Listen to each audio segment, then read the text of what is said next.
Just colour up like it's all chill, like just an atmosphere. Beginner all that. I'd say we've been doing the silent disco street parties for about 4 years. It's not true, I don't. About 4 years, I'd say, because we've been doing the silent disco in the Roisin Dove for much longer than that, and it just seemed like a really good idea. Well, but the silence on there, one and two, headphones, but stuff in the cowl, as the aisteach on the leathanaigh, it's like I suppose. And people love them. It's amazing. You put a set of headphones on people and their inhibitions totally disappear. I'm not really sure why. We've been really lucky with the weather, even in Galway. I think only once we had to cancel because of the weather, out of about 12 of them.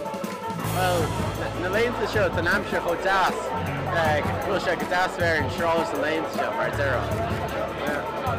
See, hopefully there, because you've been in session like that 2 minutes, so yeah. Mar sé ionntach agus, just tá neaddaine am san atmosphere ionntach agus go háirnir tá amseo go bra mar seo is rud ionntach an teacht chuige. It's generally 2 DJs.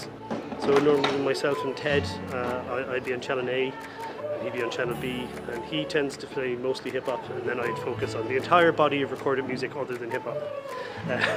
So it's all about playing songs that people know and choruses, because it's all about singing along. I mahúm tá an crack agus an ceol is rud is fearlumm sa silent disco. An ceol agus an atmosphere. Because it's the best fun ever. It's the best fun you can ever have with headphones on.